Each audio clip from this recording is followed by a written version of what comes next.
Hello and welcome to this edition of Inside Tacoma. I'm your host, Randall Lewis. Our guest for our conversation today, Park Board President Andrea Smith.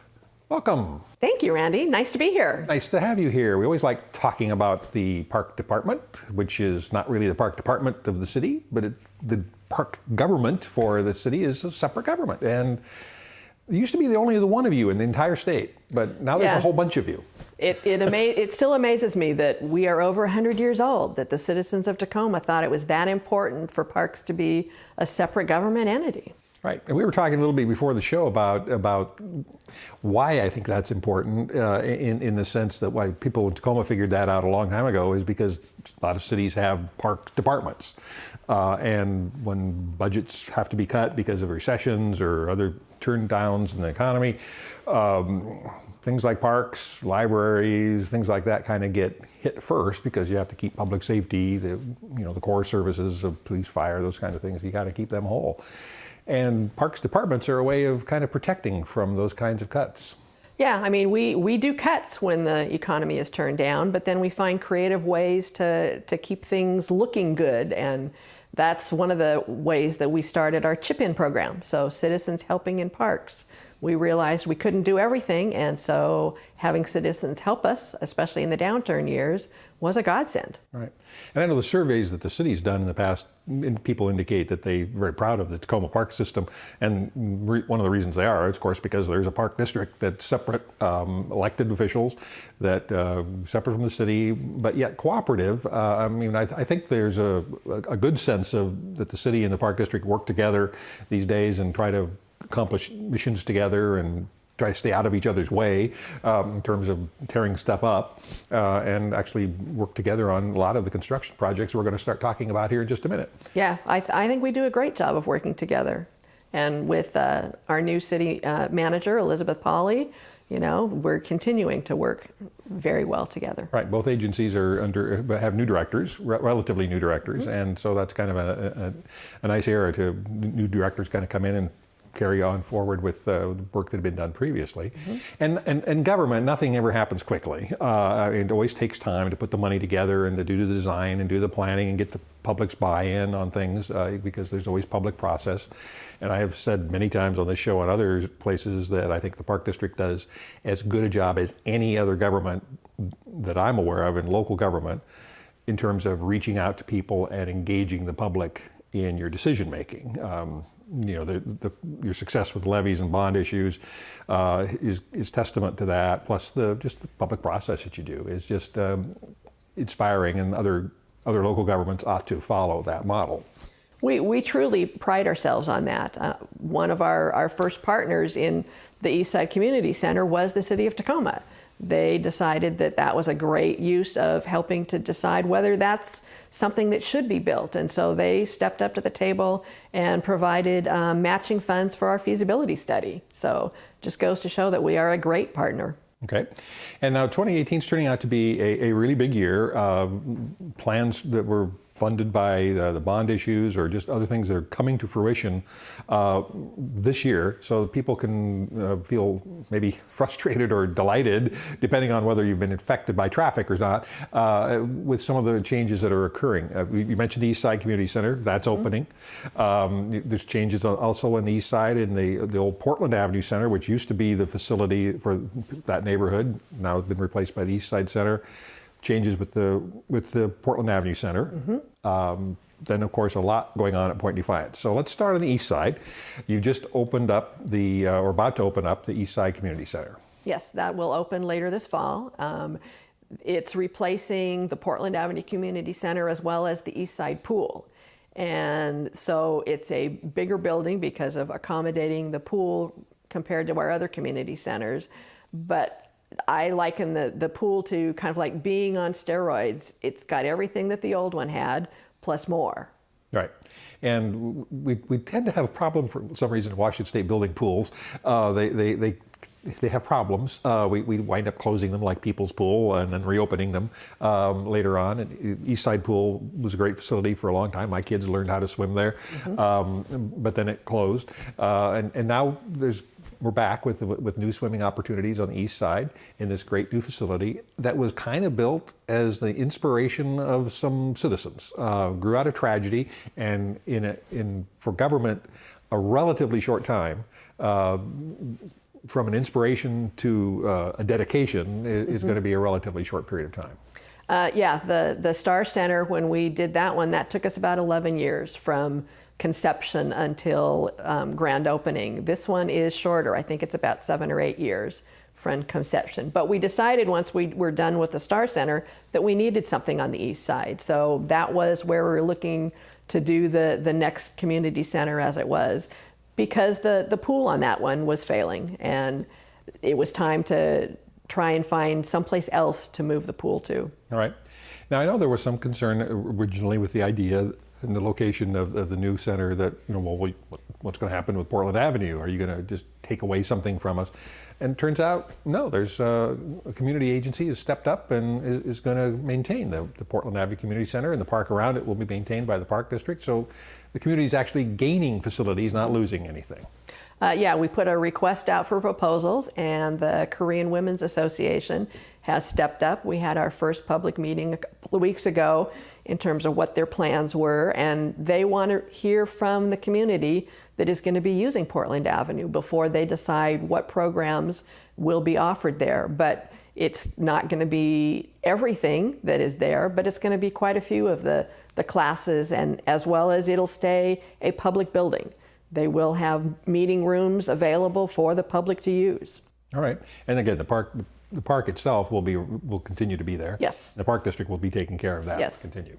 So again, the community center on the east side, much better, new facilities, the pool, everything there, plus Portland Avenue remaining. So that's got to be a great year for the east side, plus all of the other investment that's occurring over there by the Puyallup tribe and previously Salishan.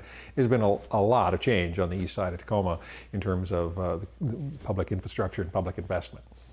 Yeah, the community center, the East Side Community Center is actually going to be partnered with the Boys and Girls Club, so they will run the after-school program over there.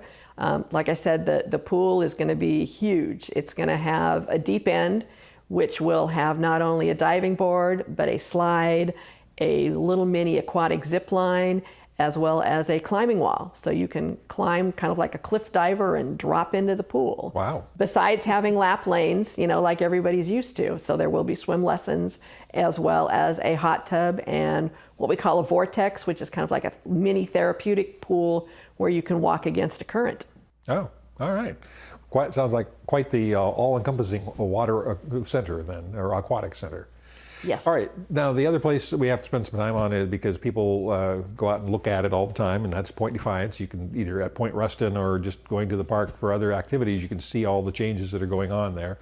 And there's this giant bridge that nobody can actually walk on yet, but it's there. And then there's a lot of changes along the waterfront, and then a huge new addition to the Point Defiance Zoo and Aquarium. That's all coming up here this fall. And so let's start at the entrance to the park. Okay. There's a big new way to get in and out of Point Defiance Park. Yes, so to get into the park, there is now a roundabout. So we have eliminated 2 of the roads that used to actually be at that intersection. So it's much more user-friendly. It's the original plan actually had a roundabout there, which is amazing. The original plan for Point Defiance Yeah, Park. the original plan for Point Defiance. Wow. So that's much easier. There's direct lane down to the ferry like there always has been. And you can actually negotiate getting into the park. And it's going to be safer for citizens because there are now crosswalks and you can see the cars coming. All right.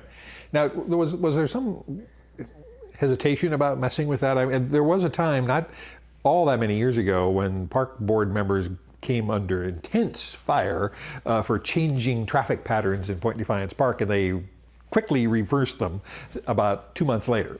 Yeah, so but before my term, there was a time where the traffic pattern was reversed. You went in the opposite way around the bowl, and people absolutely, you're right, hated it, and yes, it did not last very long. We did do a traffic study before we started doing these changes, just to make sure citizens would tell us, what was important to them, and it was safety, which is partly why we're doing the roundabout. It is safer for people walking into the park. Okay, and of course that was a different era, and we talked earlier about the outreach the Park District now does with people before they do big things. That, as I recall, was just kind of done because the experts said you should do this, and the public reacted later. You don't do things that way anymore, no. So that's why this was so well received. Okay, I drive through the roundabout. I go, first of all, to the Zoo and Aquarium, where last year you opened a brand new building, the Environmental Learning Center, which is an education facility in partnership with the Tacoma School District. And this year you're opening an even bigger building, a brand new aquarium. Yes, we are opening the Pacific Seas Aquarium. The grand opening date is September 7th. It will have what they call Baja Bay, which is 2 sea turtles, 4 hammerhead sharks, and 4 spotted skates in that big tank. And you will actually be able to see them swimming above your head. The tank has a curved window so that you can see above it. Along with that, because we now also have a 1% for the arts program, there's artwork in there, which is really kind of exciting. So there's a jellyfish created by a Seattle glass artist. She actually blew glass at the Museum of Glass for the project, and we also have some fish swimming above our heads also, along with king crabs, which will grow larger than you and I if they were actually had a tank big enough to do that. Wow. So this is a part of the bond issue that voters approved a few years ago to replace the round aquarium on the grounds, which had kind of well outlived its useful life. Anything that holds salt water for over 50 years is probably going to need some repair. So this is all new. Now, what do they do differently? Because this was also going to be full of salt water. So is this just another building that's going to age badly over time like the old one did? Well, the old one is over 50 years old. And so we've learned a lot of things construction-wise. And so rebar is coated now so that it will not deteriorate the way the old one did. And the old building is still safe. It just can no longer hold water anymore. So the sharks that are in the warm side of that aquarium will still be there. We did not move those sharks. We're just closing the round aquarium. Okay. And it will probably be repurposed to some use at some point in time. Yes, okay. Yes. But those decisions haven't been made yet? No. Okay. All right. Public process. Public process again. You got an idea? Let Andrea know. Okay. So moving on down the hill a little bit, there's the big bridge that connects the main part of the park to the peninsula part of the park. So the view that you get of Mount Rainier from that bridge is just absolutely breathtaking. And you've been on it. I have been on it. And there's a spot kind of in the middle that we lovingly call the moment. And so it's a little bit wider. It's a 20-foot wide bridge, but that in the middle it's a little bit wider so you can get out of people's way and actually take pictures there. And we're sure that that's going to be, a photographer's dream. Okay. It's a view of Mount Rainier and then up Puget Sound all the way north, because you've kind of been in line with Puget Sound to the north right there. So yeah, amazing. It does, and it connects at where on the main part of the park? So it'll connect on the other side of the pagoda. So up over in that direction. The other way is to get off of the bridge down towards Point Ruston. There will also be not only a walkway, but there will be slides. Oh. You will be able to slide down from the top of that bridge down to water level. Oh, okay. Well, that's convenient. I'm sure I know a grandson that might be interested in doing it that way. Yeah, the slides are going to be in 10-foot sections, so you're not going to be able to slide all the way straight down, but there will be slides. You cannot see them because those are going to be the last things installed, because of course it being a wonderful attractive nuisance, right, until it's available. You didn't want to do a 50-foot slide? Oh my gosh, I can't understand that. City of Tacoma and probably even state law says, no, you can't do that. Oh, okay. Oh, doggone it. Anyway, you would slide down or walk down, if you choose, to the peninsula, which has now got a name. Dune Peninsula Park. Right. And it's going to have a trail, which is named for Frank Herbert. Yes. Right. Tacoma native.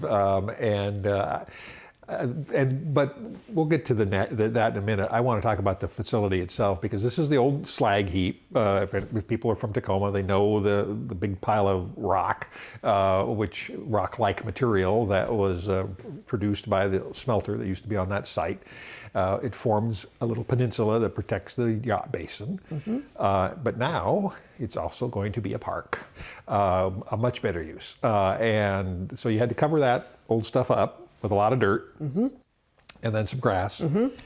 And did it just naturally have a bowl in it like that, so that this amphitheater, or was that something you could? No, we actually planned that. So there are what we call 2 sail mounds, and so if you were to look at it from overhead, they kind of look like sails because they're narrow at one point and wide at another.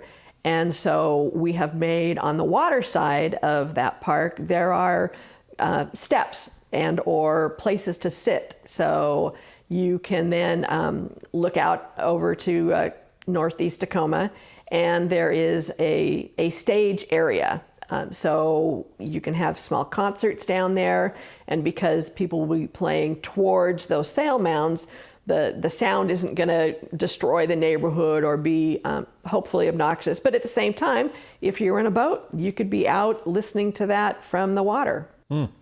And so, and about 1,000 or 2,000 people? Yeah, about 1,000. Yeah, small, okay. About 1,000 people. Yeah, so it's not, there's not seats. It's just you'd be kind of sitting on the grass. Yes. Okay. Yes. All right. So kind of like the mound at Cheney Stadium. If you want to just kind of lay on the grass, the recreation of old Tightwad Hill, you can do that at Cheney Stadium. This will be kind of the same kind of thing. You just bring a blanket, lay out on the park, and listen to whatever band might be playing on the stage. Yes.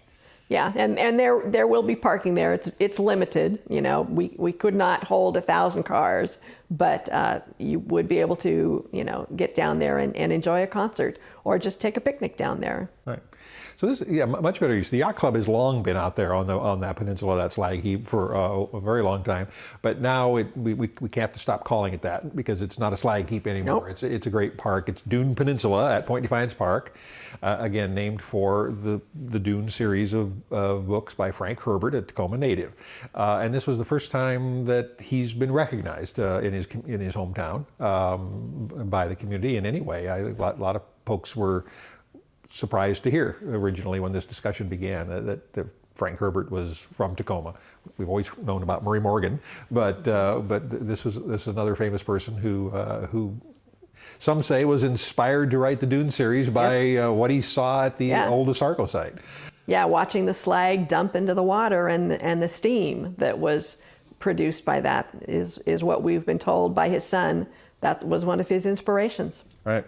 And so do we expect that there's going to be tourism related to this name and the Frank Herbert Trail? I mean, there's tourists about almost anything. It's quite possible, We already have 3 million visitors, we've estimated, at the park on an annual basis. So, what's another million more? Right.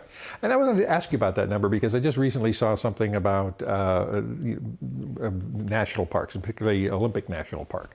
By far the largest national park we have in the state, if not one of the largest ones anywhere in the country. And it has 3 million visitors a year.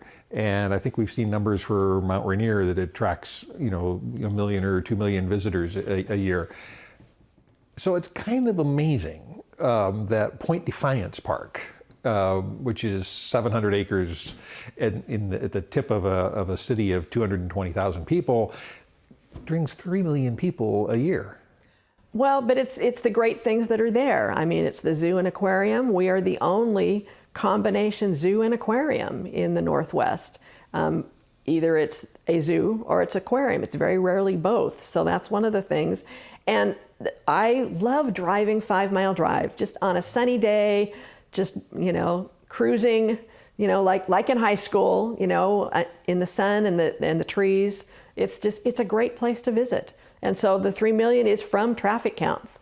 We actually set up one of those little counter things a couple of years ago, Mm-hmm. and we get 3 million visitors. And the other things, I mean, one of the things that came out of a bond issue, one of them was the promenade from the boathouse to Owens Beach, which made a lot of sense to have that, but it wasn't there for many years.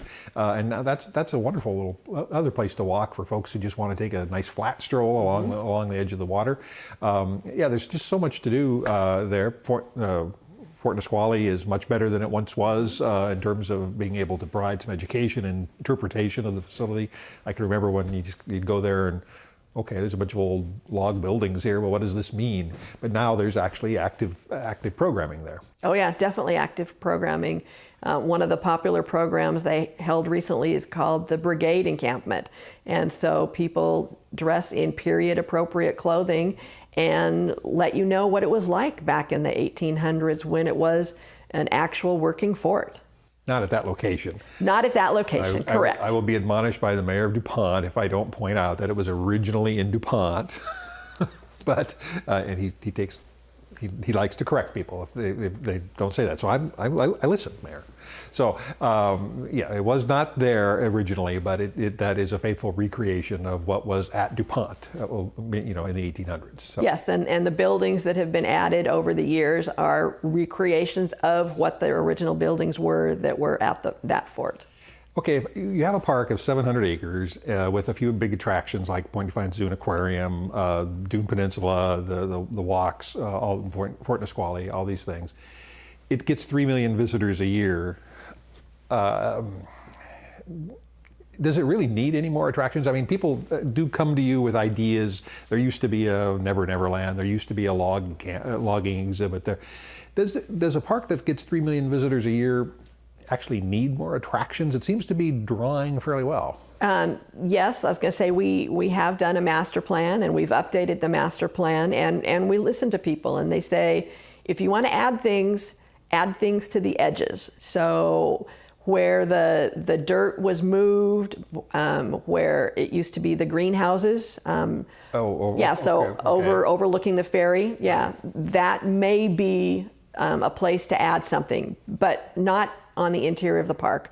We will not be adding more things, potentially because of the Science and Math Institute.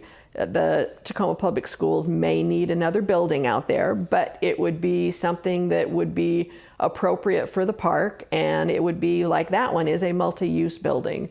So it would be used by Park District as well as others, not just the school. Okay.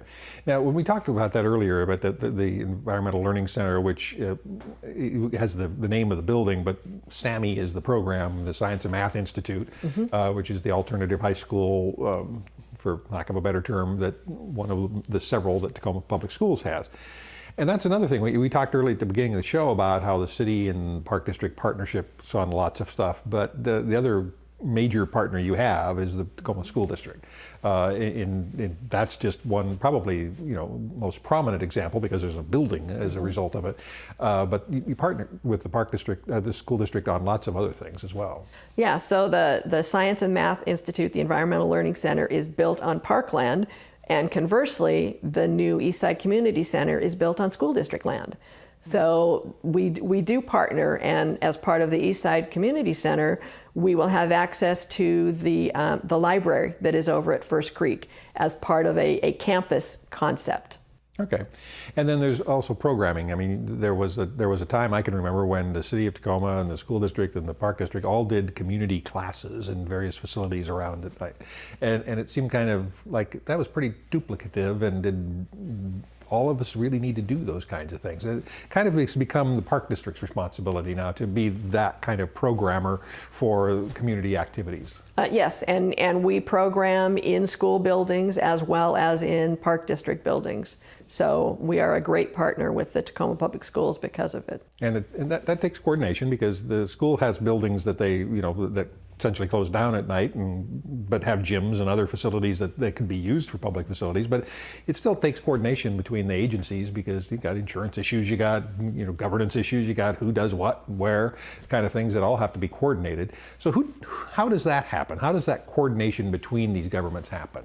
So even to think about fields. So fields are also being coordinated by Parks and the school district. And there's an employee on the park side and an employee on the school district side. And the calendars for fields and classrooms in off hours are basically open to both.